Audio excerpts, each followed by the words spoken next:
അതിൻ്റെ ഉള്ളിൽ ഞാനിപ്പം ഇതൊക്കെ ഉണ്ടാക്കിയിരിക്കുന്നു ഗൈസ്. ഒരു വൂളും കിട്ടി.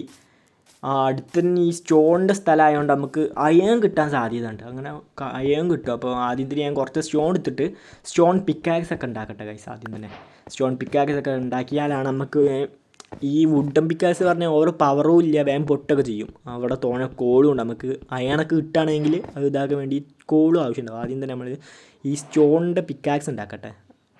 ആക്കുകയാണെങ്കിൽ ഏറ്റവും നല്ലത് അതാണ്. ഏറ്റവും നല്ലതല്ല, ഈ വുഡൻ പിക്കാക്സിനെക്കാട്ടി നല്ലത് സ്റ്റോൺ പിക്കാക്സാണ്. അപ്പം 2.5 മിനിറ്റ് ആയിക്കണ്. അപ്പോൾ ഈ കോളൊക്കെ ഞാൻ അത്യാവശ്യം എടുക്കട്ടെ. ഇവിടുന്ന് കിട്ടട്ടെ, അയൺ കിട്ടുകയാണെങ്കിൽ അതൊക്കെ ഉരുക്കാനും എല്ലാത്തിനും തന്നെ അയണ് കോൾ തോന്നാൻ ആവശ്യമുണ്ടാകും. നമുക്ക് ഫുഡൊക്കെ ഇതാക്കാനും അങ്ങനെയൊക്കെ ആവശ്യമുണ്ടാകും. ഇതിൽ നമുക്ക് വില്ലേജ് എങ്ങനെയും കണ്ടെത്തണം ഗൈസ്. വില്ലേജ് കണ്ടെത്തിയ ഒരു പകുതിയോളം ജയിച്ച മാതിരിയാണ്. ഈ എത്രാമത്തെ എപ്പിസോഡിലുള്ള വില്ലേജ് കണ്ടെത്താനൊന്നും ഒരു ഇതുമില്ല. ഞാൻ റാൻഡമായിട്ട് കണ്ടെത്തിയ സീഡായതുകൊണ്ട്